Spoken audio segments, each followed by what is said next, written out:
পঞ্চায়েত নির্বাচন প্রচার শেষ পর্যায়ে। সময় নষ্ট না করে সকাল থেকে শুরু হয়েছে তৃণমূল কংগ্রেসের প্রচার।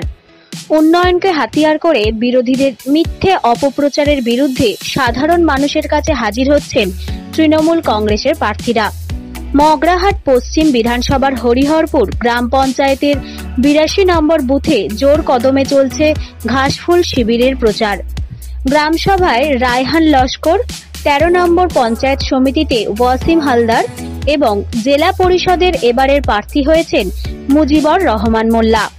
উন্নয়নকে হাতিয়ার করে আবারও মানুষ তৃণমূলকে জয়যুক্ত করবেন বলে দাবি তৃণমূল কংগ্রেসের প্রার্থীদের।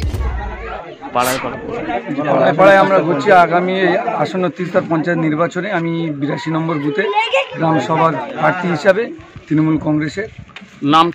নাম রায়হান আলী লস্কর। আমার নাম ওয়াসিম হালদার, আমি সমিতি থেকে দাঁড়িয়েছি। আমার নাম ওয়াসিম হালদার, 13 নম্বর তৃণমূল কংগ্রেস।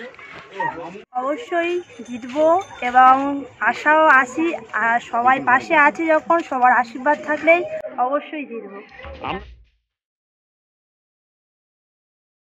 এদিন রায়হান লস্কর পাশাপাশি ওয়াসিম হালদারের নেতৃত্বে শতাধিক তৃণমূল কংগ্রেসের কর্মী সমর্থকেরা বাড়ি বাড়ি প্রচার সারেন। ব্যুরো রিপোর্ট, জেলার বার্তা।